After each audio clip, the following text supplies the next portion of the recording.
Welcome to Truth with Media. I'm Jenny. I'm the host for today's show. And today we have a very honored guest, Mr. Dan Cox. And he is a current Maryland State delegate. And he's a constitutional attorney. And more importantly, he's a brother in Christ. And we pay special attention when we have Christians running for office. Let's first welcome Dan. Thank you so much, Jenny. It's an honor to be on your show. Thank you. Would you please introduce yourself a little bit? Well, sure. I am privileged to be a husband and father with my wife to 10 children. Well, our 10th baby is due any day. And our oldest son is 24. Our youngest son is 3, except for the one that's going to be born. So, and I am privileged also to be a small businessman. I've run my own law firm for 16 years, served many different aspects of civil law, including helping churches, helping Christians, helping farmers, helping business people, and individuals who need access to justice. So I've been privileged to do that, and I've had the background of training with a great university called Regent University in Virginia Beach. And Jay Sekulow, you might have heard of, was one of my professors. And they have a worldwide ministry outreach. They also have campuses, I think, in South Korea and other places in the world. But they are an ABA accredited law school, and I was privileged to graduate from there and go on to practice law. And in that capacity, I've also then had an opportunity to serve in the legislature. I've always been politically involved since my grandmother took me along when I was 5 years old with her to go door knocking and hand out little pamphlets. And that was back in 1980 with Ronald Reagan. And since then, I've always stayed abreast of politics and worked in different ways to help out when I could. And in college, became more involved with my political science degree background. So, but we are, as I mentioned to you a minute ago, both of our fathers, my wife and myself, both of our fathers are pastors. And so everything that we do, we believe is for the glory of God and to serve him in this world and to serve his people and those who he's calling, and also the world that's very needy, very much in need of leadership, very much in need of love and the reflection of Christ. So I believe that politics is a mission field just like any other. Wow. Yeah, I was just going to ask you, because some Christians, they said, we just pray. So we shouldn't go into politics. It's like a very dirty field where you will get stuck and you will become bad. And so how did you have this idea of running for the governor of Maryland? Well, I'll start with the first part, and that is if politics is dirty and not for Christians. And I would say that itself is political. As we know, Dietrich Bonhoeffer, the great Christian saint from Germany, who stood up against Hitler. And he said, and he's very famous for this quote, "Silence in the face of evil is evil." So in other words, the Christian doctrine is that we are to be a light in society. We're not to cover our light of Christ. We're to be out there shining for him in the city gates and around our workplace. And whatever we do, we're not to be silent. We're not to allow the devil to have any foothold of evil. We're to always proclaim the kingship of the Lord and the love of Christ over everyone, because he made us in the imago Dei, the image of God. And that's really what led me to be in politics. I mean, obviously, we have different fields. Some people like to go in business, and I actually was an athlete in college.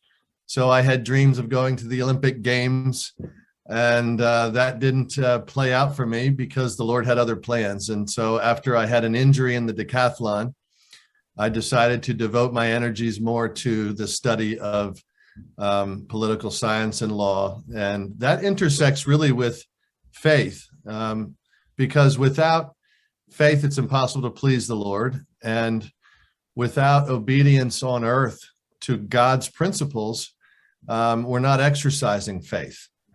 And so for someone who wants to avoid politics, they're going to end up having a real struggle with faith, because how are they going to decide what their children are taught if the government says they have to be indoctrinated in school, when God says that that's not what a Christian is allowed to do? So there are many different aspects, obviously, with the Christian faith that would intersect politics. And that's kind of what spurred me on in the legislature of Maryland to really serve Maryland and serve all people for his glory, and to do my best with that. I'm not obviously not perfect at it, but we do kill a lot of bad bills that are just very negative for the family, negative for the church, negative for our country, taking away our First Amendment freedoms, taking away other Bill of Rights freedoms. These are all things that militate against the gospel, really, and most importantly, against the human being that God has made. And so that's why some people say, well, how can you be a Christian and be in politics? And my question back is, how can you be a Christian and not be in politics in some way? Because politics is everything. Politics is you being alive and breathing and deciding what to do in the morning, and how to teach your children, and how to run your business. And all of that can either be negative and bad, or it can be for God's glory. And so to the second part of your question is running for governor. And what happened was we had 20 months of a loss of freedoms. We had a significant need that we would uphold the Constitution. And in seeking to uphold the Constitution, we waited and searched to see if anyone was going to run on those freedom issues of the Constitution for our Republican Party, and no one was. And I, of course, kept getting lots of people lobbying me to run for governor. And so at the end of the day, my wife and I prayed sincerely. We sought the Lord about it and got a lot of advice and counsel, and put off the decision for a couple months, and then realized that it was time to move forward to defend our Constitution and to uphold our liberties. So that's how we ended up running. And in the process of that, we found a great running mate, a lieutenant governor candidate who also believes in freedom, who also escaped communism, actually, with her husband and other individuals, like some of your listeners may be aware of, individuals who may have escaped communism. But she came from Yugoslavia, and she grew up under communism, and she knows the oppression. She knows the lack of food. She knows the lack of civil rights and the lack of faith. Her parents had been forced to be atheist, and she came to Christ as a 22-year-old and joined the Orthodox Church at that time. And since then, she and her husband have done everything they can to raise their children in freedom, and very, very much hit it off with my wife and I. So, because that's what we do as we look forward to the future. We want our children to embrace the things of God, which means embracing freedom, because it's through Christ we're set free. Yeah, I totally agree. Coming back to the faith question, I know you grew up in pastor's house, but personally, how did you encounter God? How did you encounter Christ? So I was raised in a pastor's home, like you said. I actually went to Bible college when I was 2 years old. I always say that as a joke. My father was in Bible college and preparing for seminary, and so he took me along to classes.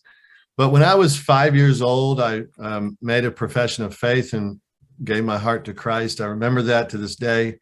But obviously, growing up, you don't always walk with the Lord. And so when I was 12, I made a rededication and was baptized in the Christian faith in a very cold mountain stream. And that was a very big part of really my formation of trust in the Lord and proclamation of that. And then went through my teen years and began to grow in the Lord, and had additional times of just rejuvenation and a rededication of my faith. So when I was 19, I remember once again just coming home from college. I was going to Mount St. Mary's University, and I was working 2 or 3 jobs at the time as a lifeguard and a waiter, and also as a farmhand for, on our, because we actually raised beef and some animals for my father. So I remember coming home from work one night and knowing, I've always known that I've, since a young child, trusted Christ as my Savior. But I remember coming home and realizing that, you know what, this isn't a game. I came from classes and then I went to work, and the classes that I was in had some elements of paganism that we had to study in America, in ancient history, and went over some of that. And I remember contemplating that in context with a real surrender to Christ and living vibrantly as best as we can for him, with full surrender, with a sense of dedication to doing his will. And as a 19-year-old, that really was a time when I remember the Lord just really moving in my heart that way. And I felt the Holy Spirit just encouraging me to just give everything to him, not just in part, and not just, to make sure I'm saved or going to heaven or anything like that, but instead to really be his vessel and say, Lord, do what you will. I'm here to serve you. That's what my life is for, to glorify you and enjoy you forever. And God did that, and he encouraged me in that. And I had a time of just continued growth in my spiritual walk. And then a couple years later, married my beautiful bride, Valerie, and we started out our lives together. Now we've been married 26 years this June. And we have like I mentioned, expecting our 10th child, little boy, hopefully in the next week or so. So God's been very gracious. We've wanted to use everything that we have for him and live for him.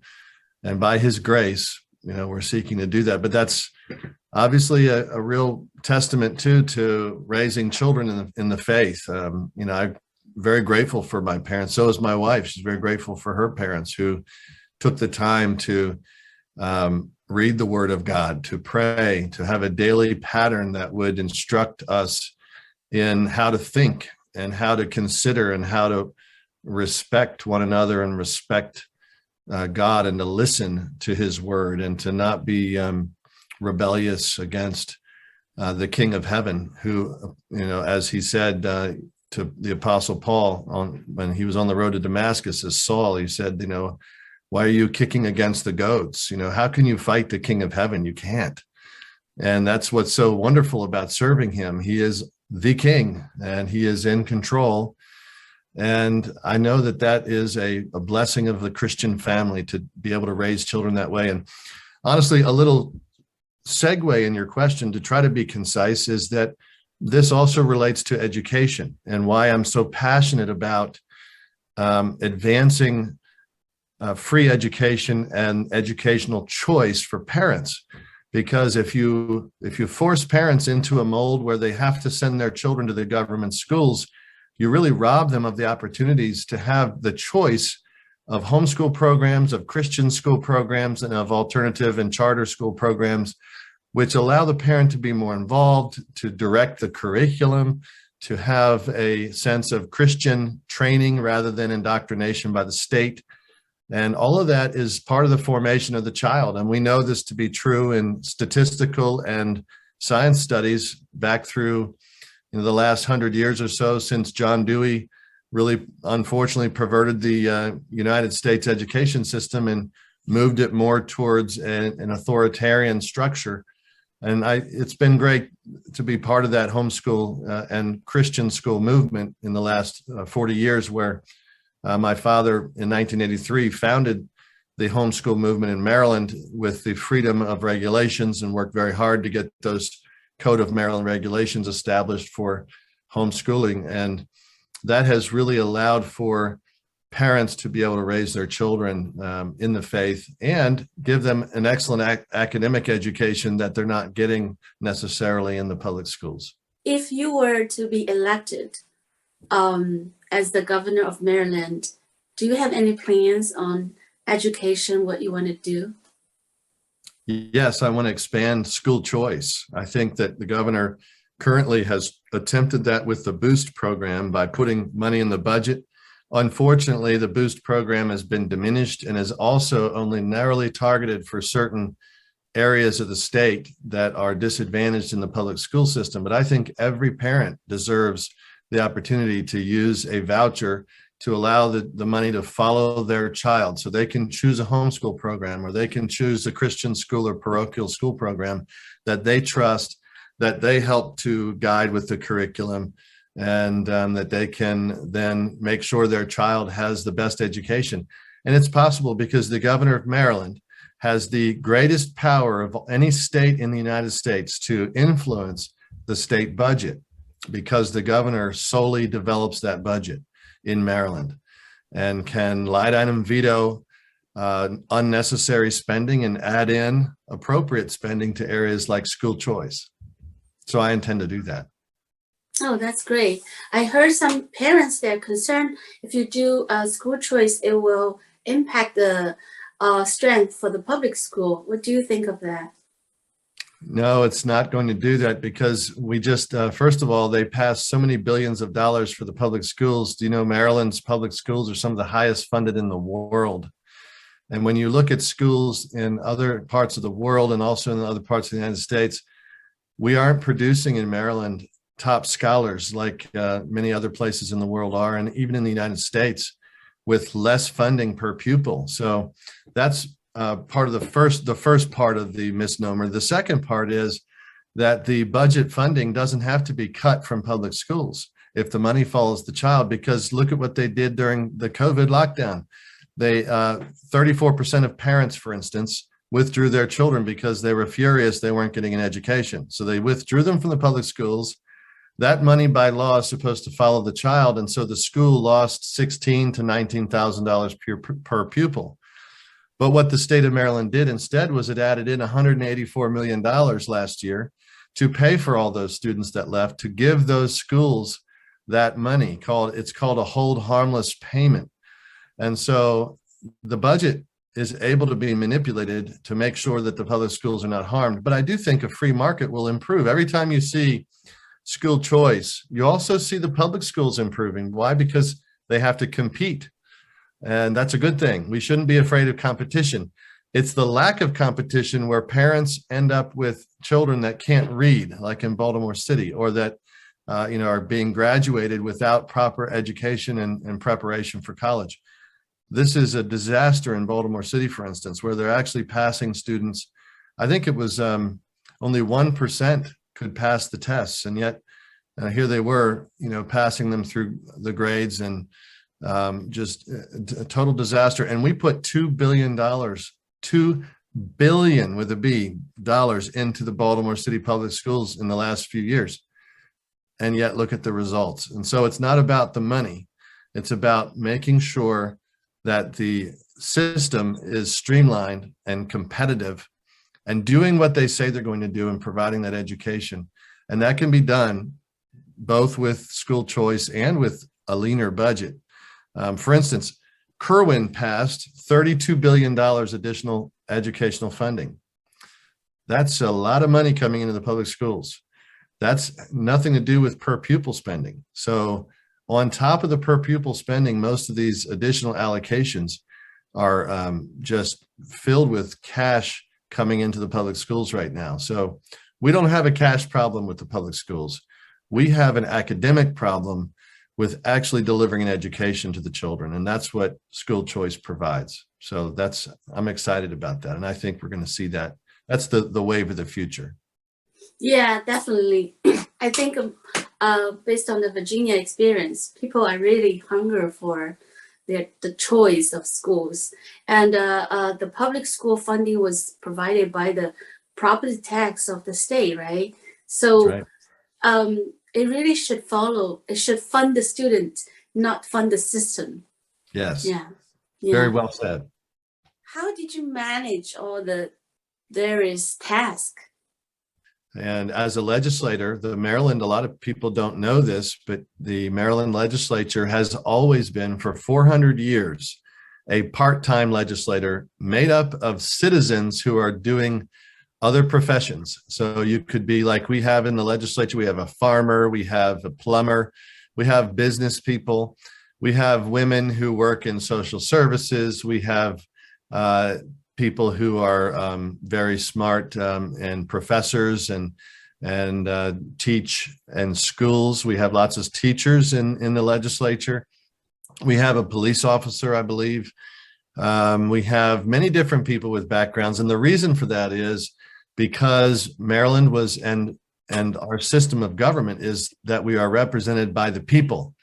And so we're not to be paid a high amount of money to be a politician. So when a lot of people say, oh, we don't trust the politicians, well, rightly so sometimes, but most of us are just regular folks down in the legislature serving. Then with the family, that's why I'm in politics. If we don't protect our children, we don't have a country. If we don't have a country, my family's exposed to danger. Look at Vietnam right now. Vietnam just came out in the news today where they're cracking down on religion. They're cracking down especially on Christians. That's a communist country, and they are a one-party state, and they control everything. And the end result is you don't have freedom, and you could disappear in the night. Your children could be taken from you because of your faith. And that's not what we believe in America. That's why we have to be part of the process to make sure it never happens here. And I'm very honored. And I believe as governor, we're going to make sure we keep that ship going in the direction of freedom and making sure that people have all of the protections that we deserve under the Constitution. So yeah, it's busy. It's busy, but you know what? The governor's mansion has some space, so we'll fit 6 kids in there easily. And I'll tell you also, several of our children have already moved out. So our oldest is 24 and he's working in Florida, and our oldest daughter she just graduated from a Bible college in Florida with a sacred music degree and Christian philosophy. And she was going to stay in Florida because she loves DeSantis, the governor, and it was free. But I begged her to come back and work for me. So Patience Faith is working for me on the campaign until we win. And then my other daughter's married. And then so we have about 6 children here at home. So not too many. There's always room for more anyway. Yeah, I know your dad has 10 kids as well, right? I'm the oldest of 10, yes. Okay. And then were you planning to have many kids just from the start? So when I was engaged, when I gave Valerie the ring and asked her to marry me, we went out for breakfast and spent the day. And one of the things she told me, one of the first things she said was, well, I would like to have 10 children like your mother. And so I said, oh, okay. So I need to go to law school to pay for this. but that's a joke. That's a joke. No, but yeah, we've always been open to God's leading with number of children, and very much believe that children are a blessing. I know a lot of people say, well, debt is a curse and children are a blessing. So why is it that we sign up for the curse and we don't accept the blessings? So we decided to do something different. We did both. We signed up for the debt and we took the children too. And hopefully one day they'll be my retirement plan. So one day they'll take care of me, even if I don't have, even if I don't make a lot of money.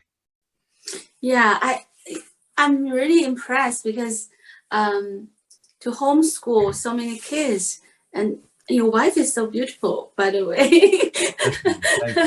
She must have a good husband to keep being so beautiful. She's a sweetheart. She's an angel.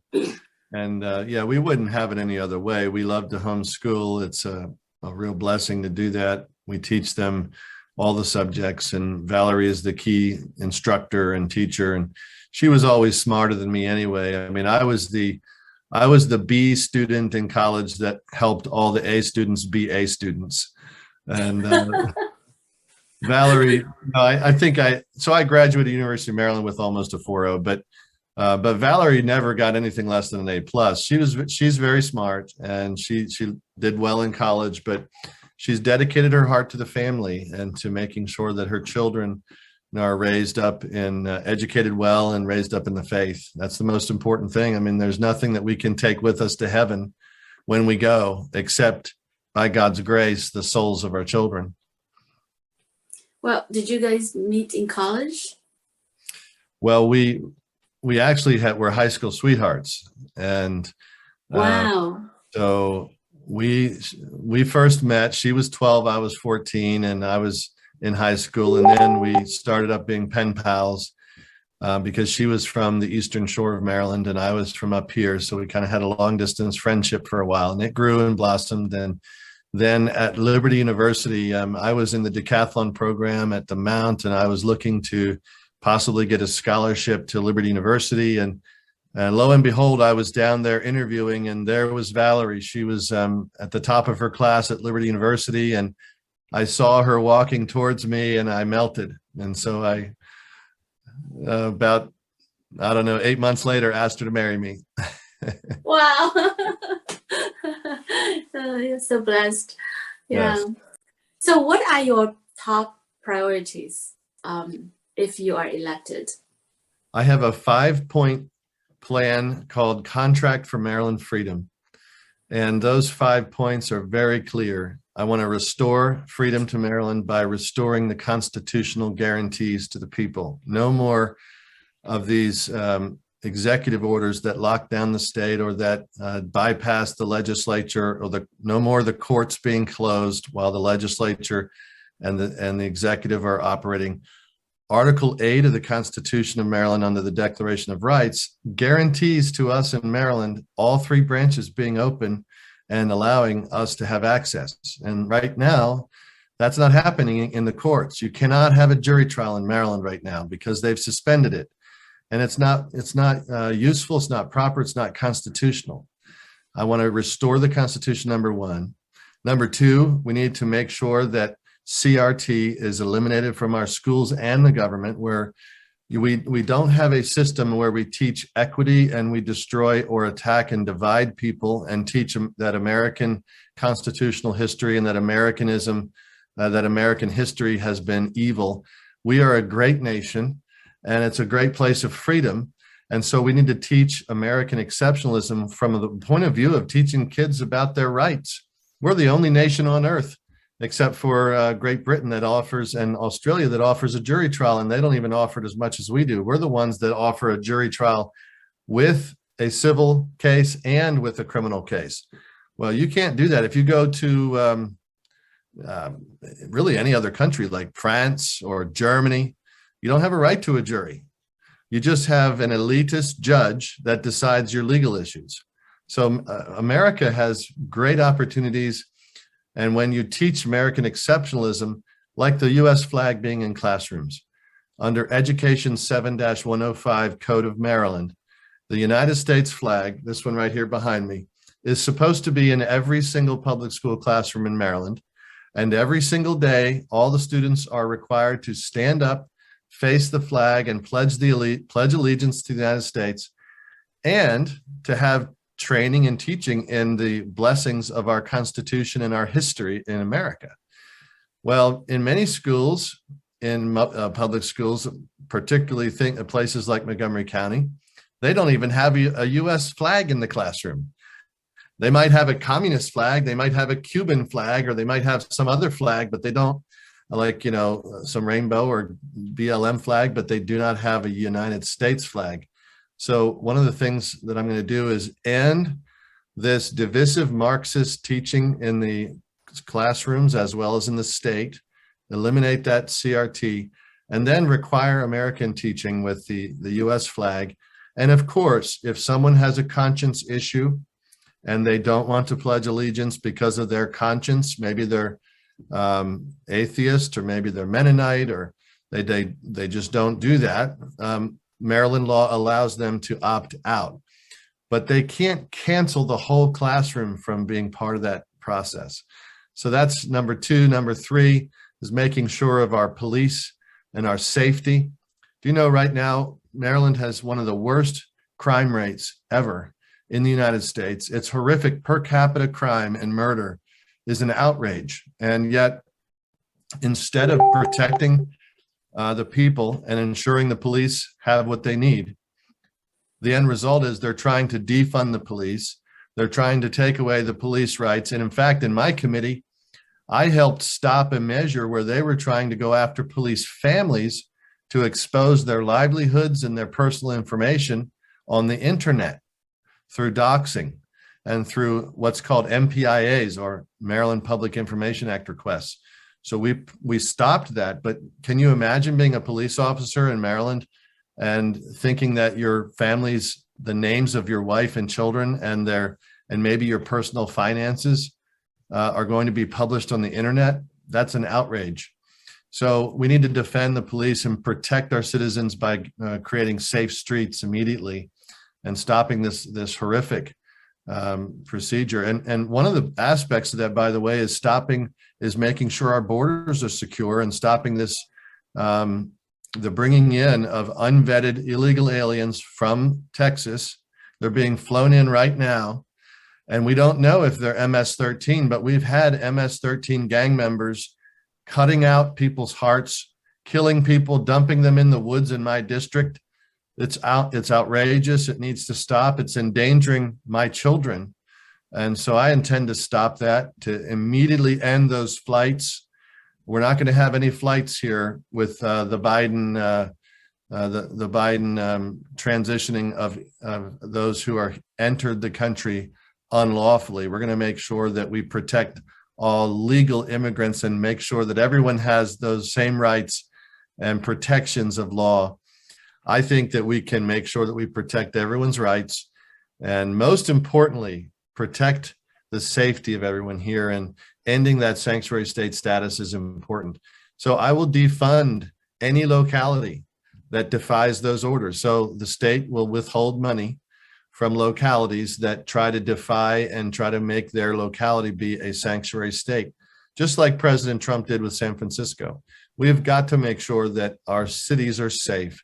And so if Rockville decides to try to say, no, we're going to go ahead and fly people in or bust them in and release them, then they're going to lose funding from the state. That will wake them up and hopefully create a safer environment. And then the last two would be, obviously, reduce taxes and keep our families here. We've got to keep families here. And everybody can just go to Florida and have zero tax. Well, that's not good. We need to make sure we bring people here. And we want to lower taxes and keep our seniors here. I have a plan to do that. You can go to coxforfreedom.com, coxforfreedom.com, and you can see those points there and see the positions and the platform that we have. People say Maryland is a blue state. So how would you convince those voters or people that a conservative can win in Maryland? Well, very easily. You just look across the Potomac and you see what happened in Virginia. Beautiful blue Virginia, which is very deep blue now. And yet the large numbers of Republicans that turned out, over 90%, because they're so upset with what's going on, they turned out and they voted. And it was overwhelming. And the Democrats, look, when you look at what Biden is doing, I just saw the recent poll. He's at 19% public approval rating. He's bottoming out, and that's likely to not change by the election time. And so the Democrats are not happy with Biden. When you look at the Democrat approach, they want somebody who's level-headed, who actually does what he promises to do, and who's willing to work across the aisle. And that's who I am. I've always done that in Annapolis. I've passed legislation that worked across the aisle, and we got unanimous votes on some bills that I passed. So I think I'm in a great spot to win this. I believe we're going to win the primary, and I think very easily win the general, because freedom matters. People are fed up. I had Nancy Pelosi's niece endorse me, and you know what she said? I've been a Democrat all my life, she said. And Now I'm going to vote for Republican. I'm voting for you. She said, the reason I'm voting for you is because you believe in freedom and protecting my bodily integrity. And so I'm going to make sure that I vote for you. And she said, I can tell you this, about 25% of the Democrats want to vote for you because no one else is defending their freedom. In the governor's race, you have Franco saying that he's actually going to require greater losses of freedom. You have every single Democrat saying that. And on the Republican side, my opponent supported the Hogan lockdown. So I think we're going to have a freedom movement like you've seen in Virginia and in other states, and I believe we're going to win. Well, thank you so much. Before we end, do you have some special words you want to say to the Chinese American community? Well, I thank you for the opportunity. I think that the Chinese American community is the current heroes of the faith in the world. And the reason for that is no other community, to my knowledge, has been so vibrant in Christian faith under such severe persecutions. And so we look to you for inspiration, and we look to you for hope in many ways. And we look to you to inspire ourselves to stand up for what's right and to protect life and to protect liberty and to protect the pursuit of happiness and to protect property rights. And so I am just thrilled with God's work in China and also here in the United States. And I look forward to going. My father has been to China several times because of opportunities he's had as a minister and as someone involved in education. I look forward to, and I've heard wonderful stories, so I look forward to hopefully traveling there someday. But I would say that your voices here in the United States matter, and you need to speak up. I would ask, please speak up for freedom, because you will be listened to. There are a lot of moderates and leftists that want to advance their agenda, and they need to be opposed. They need to say, no, that's not the way we're going. And we refuse to let you lead us down the path of statism. It's against God's good order. It's against the American order. It's improper for human dignity and human rights. And we're going to instead preserve the family unit. We're going to make sure we preserve our Bill of Rights and our constitutional liberties and property rights, so we're not burdensome in our taxation. All of these things matter, and I think directly connect to a voice that the Chinese community has. And so I'm so thankful for such a vibrant Chinese community in Maryland.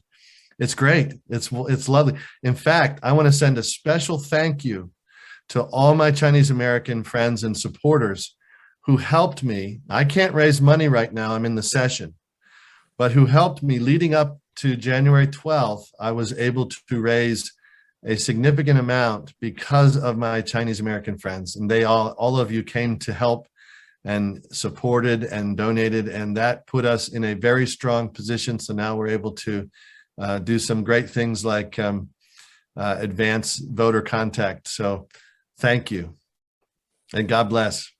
And anything I can do, let me know. I'm happy to be part of trying to help in that regard to advance whatever needs that the Chinese community has in Maryland. And I would also be curious and interested to meet with any of your friends. If they want to meet offline, I'd be very open to that. Thank you so much. It was so nice to talk with you and chat, and such a good time. And I wish you all the best in your campaign. Thank you. Yeah, and I also am impressed by your dedication to your faith and to your values, and that's all what matters. Yeah, thank you so much for being with us. Thank you. God bless. Take care, Jenny. Appreciate it. All right.